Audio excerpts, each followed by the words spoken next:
Hi everyone, welcome to this week's short attention span webinar. Kelly, you know what we forgot to mention last week?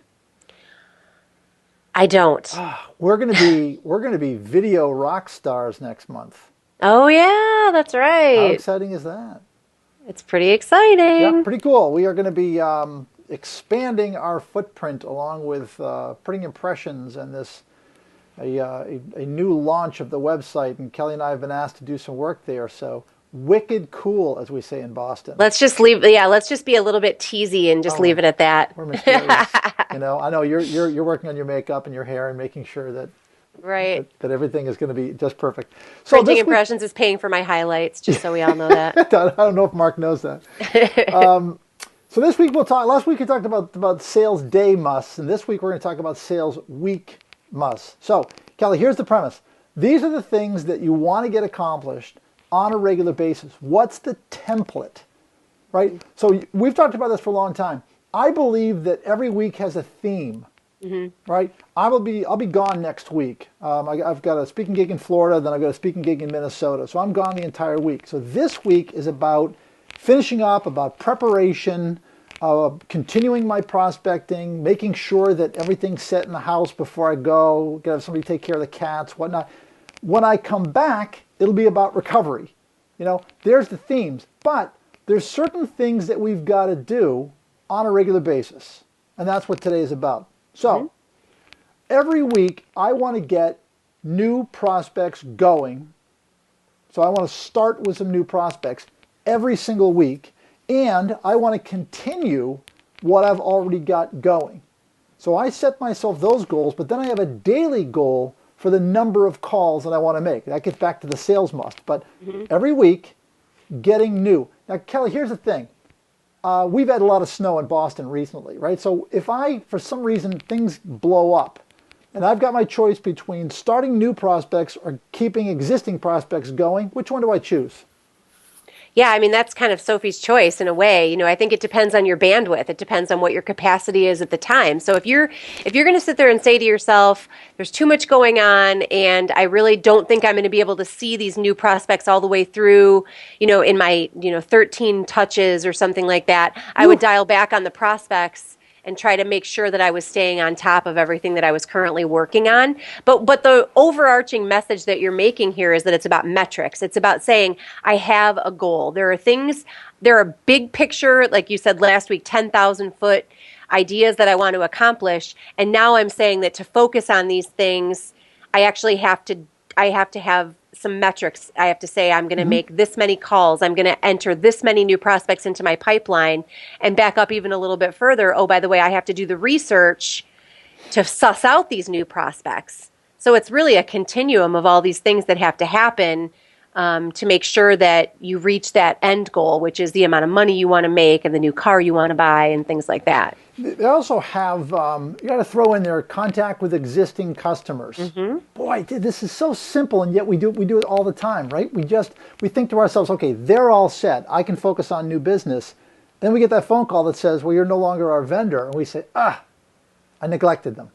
Yeah. So we have to remember that my top accounts need constant touch. You know, still love you. What's going on? How can I help? I had a call this morning where I was talking with somebody that I trained a few months ago, just to follow up and just say, what's gone on, any feedback on the training, what's working, what's not working, etc. I learned some amazing things, so I throw some of that in there. Maybe you call some accounts that you lost. If it helps in terms of like jargon or putting a like a name to it, you can call that nurture. It's nurturing. You're actually nurturing accounts that already exist, and as you just said about ones that you've lost, those could be resurrection. Right. And it would really be appropriate to say, in the amount of hours I have in a week, I'm going to spend 2 on nurturing, 2 on resurrection, 20 on new business, again, Right. depending on where you are in your life and in your career. And then that there's going to be maintenance. Right. I have to get these quotes done. I have to be with my CSR. I have to do estimating. I have to check in with production, those kinds of things. So if it helps you to put names to them, then call them whatever you want to call them, but nurturing or resurrection, maintenance, those kinds of things to get them done. Okay. All right. I'm also going to, oops, sorry, getting a phone call. Shut this off.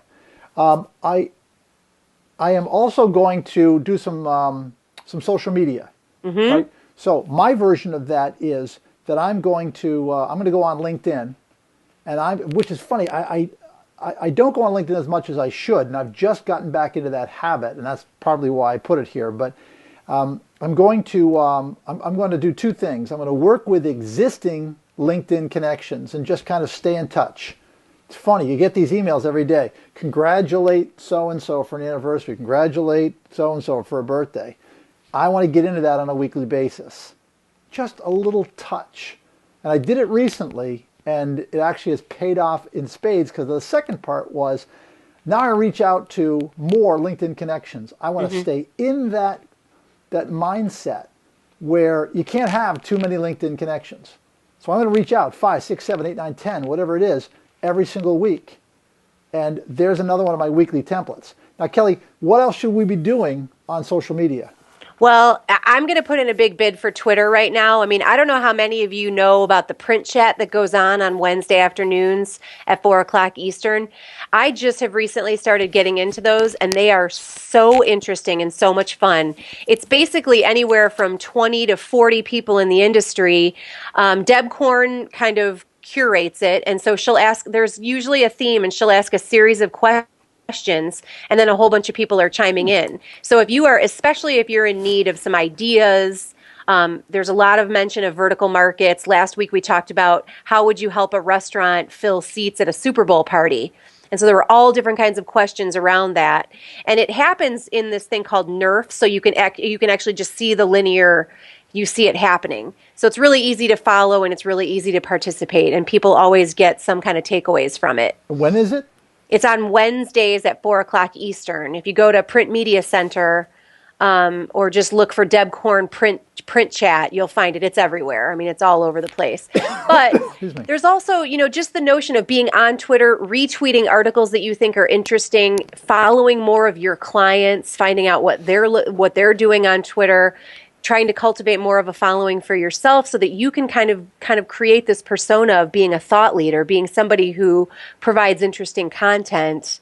And then it's also fun, because actually after last week's print chat, I said to you, I said I was rooting for the Seahawks because you look like Pete Carroll and, things like that. So it could, look, we should be having more fun. Like, yes. I think there's just no other way about it. And you can actually have fun and learn something at the same time. All right. Cool. Well, there you go. There's your day. There's your week. Thank you, Kelly, for your insights. Absolutely. And we will talk to you all next week at another Short Attention Span webinar. Thanks, Bill.